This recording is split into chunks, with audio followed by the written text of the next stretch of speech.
أعوذ بالله من الشيطان الرجيم بسم الله الرحمن الرحيم السلام عليكم ورحمة الله وبركاته. My brothers and sisters in Islam, now we will continue inshallah discussing the document that was written up and placed inside the Kaaba saying in the name of Allah, and then the social, economic and all the kind of constraints that the boycott included against the Prophet ﷺ and his tribe, i.e. his family. And basically this boycott lasted for 3 years and it caused much oppression on the Prophet ﷺ and his companions radiallahu anhum. For example, one of the Sahabi himself, he went to urinate in a place, and as he was urinating he heard like a tapping sound, and from that tapping sound he realized that when he looked down that it was a piece of camel skin they were urinating on. And so he actually took that piece of camel skin away and washed it, cleaned it, cooked it, and they ate for 3 days. This is the kind of suffering that the Muslims went through. This is the kind of oppression that they went through in this boycott to survive. And it was known that the companions, including the Prophet ﷺ, they used to tie rocks to their stomachs, because this is how painful, and this is the pain of hunger that was hurting them so much. And yet they resisted and they were patient in this situation. Because sometimes in Islam we feel that if something is painful, something is difficult, then Allah subhanahu wa ta'ala does not want us to suffer needlessly, so why suffer? Subhanallah, of course Allah subhanahu wa ta'ala has made the deen easy for us, that if we can take an easy choice of what is permitted, then we are allowed. But if there's no other way, no permitted way out of something, then the way upon the way Allah subhanahu wa ta'ala wants us to live our life is to be patient in that situation and to remain on the haqq. So this is what happened at that time. Now there was many other people with Makkans within the Quraysh, like for example Hashim bin Amr. He was one of the people there who was against this boycott. He was a humanitarian, as it were, and he was against the oppression that was going on against the Prophet ﷺ. And many of the other Quraysh also, they used to smuggle food to the Prophet ﷺ in secret, even though they were not Muslim, because they knew that this is oppressive. And this reminds me of today, where we have Abu Ghraib and we have Guantanamo Bay. We have these places that even the kuffar know, even the West Muslims in the West know, that this is a treatment of people that is not even based on their own understanding of how to treat people, how to treat human beings. This is why places like Guantanamo Bay are built outside of the restrictions of law of their own countries. And subhanallah, this is the kind of thing that they're trying to subject Muslims to even today, to get us to give up call to Islam and the implementation of Islam and the return of Islam. Subhanallah, this is the kind of situation that today, as well as in the past, it caused much curiosity amongst the people of Makkah, that why would someone treat some people so badly?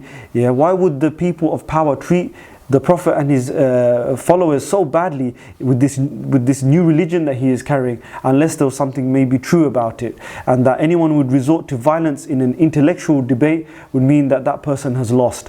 And so this is the way that it was going. So eventually what happened is 5 Makkans, notable Makkans, they got together and they decided, we're going to remove the ban, we're going to get the ban lifted. And they devised a plan to go in front of the Kaaba and start talking openly about how the ban, the boycott, was oppressive and how it was making life difficult and it was unfair to treat their own kinsmen in such a way. And it was Abu Lahab who overheard this and started debating with them. And throughout this debate, it happened to be that Abu Talib, the uncle of the Prophet ﷺ, was also there. He mentioned to them that the Prophet ﷺ had just told him that the agreement had already perished, that something had happened to it, and that they should look at the agreement and see that the agreement has actually been destroyed. And subhanallah, Abu Talib was so confident in the Prophet ﷺ, even though he wasn't Muslim yet, and he didn't become Muslim in the end, that this was true. He said, I will hand over Muhammad if what he's saying is untrue. So they went into the Kaaba and they checked, and they found that the Kaaba, within it, the document, in the name of Allah was there, and the rest of the parchment had been eaten by ants. And they took this as a bad omen.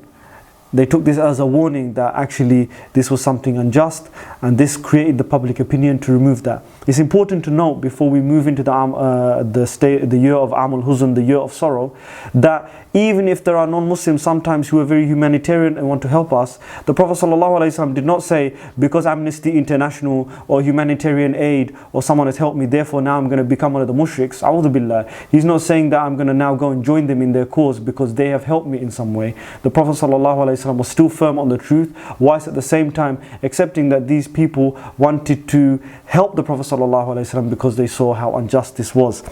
Moving on to the year of sorrow, this was after the 3 years when the ban was lifted. Now the Prophet ﷺ himself had suffered greatly, but who had suffered more was his uncle, who was very old, past 80 at this time. And as a result of this, his uncle was very ill and he was suffering, as well as his uncle Abu Talib. His wife Khadijah radiallahu anha, she was also suffering, and she had not been very well because of the boycott that took place and the suffering that that caused. And subhanallah, this is the moment where one of the saddest periods of the time of the Prophet ﷺ occurred, when his wife had passed away. Khadijah radiallahu anha, she had passed away. And this caused such a distress to the Prophet ﷺ, because she was the bedrock for him, that she was the person who believed in him before he even believed in himself. This is the mother of the believers, who in such a way treated the Prophet ﷺ that she was his emotional support. She was in his early stages, even the financier and the financial support of his da'wah, and she had passed away. After this, it was in fact 10 months. Within 10 months that the Prophet ﷺ's uncle Abu Talib had passed away as well. And this was such a consecutive, so close in time of his wife passing away. And therefore the Prophet ﷺ's his support and his the protection that he had was also removed. So the two pillars he stood upon were now removed from his life, and this caused much distress in his life, to the point where for many years, for I believe it was 3 years, that he returned home to an empty house whilst doing his da'wah, and he became very quiet and did not want to speak a lot because of the pain that he was feeling of losing his wife and his uncle. Especially we can say his uncle, where he had said, I swear by Allah, the Prophet ﷺ said, I swear by Allah, I will continue to do dua for my uncle until Allah stops me. And then Allah subhanahu wa ta'ala revealed the verse saying that it's not befitting for a prophet of Allah when someone is a mushrik and he dies on his disbelief and is a dweller of the hellfire, that a prophet of Allah is to supplicate for him. And the Prophet ﷺ was then forbidding from doing so. This was the lowest at this point of the time of the Prophet ﷺ. You can see that the Prophet ﷺ lost his father before he was born, his mother after only a very young age. He lost his grandfather at 9 years old, and then he lost his uncle now in later life, and his wife as well. The Prophet ﷺ had sorrow and sadness always follow him in his life, and this is what shows that every facet of human experience of sadness and sorrow, the Prophet ﷺ didn't just show us how to be happy, he showed us how to deal with things when we're sad. He went through all of the motions of the human experience, the human condition, and showed us how to behave in this instance. And as a result of that, the Prophet ﷺ on this lowest ebb decided that this is the time to make tracks and go and give da'wah to the people of At-Taif. Inshallah, we will continue to the last video. أقول قولي هذا واستغفر الله العظيم.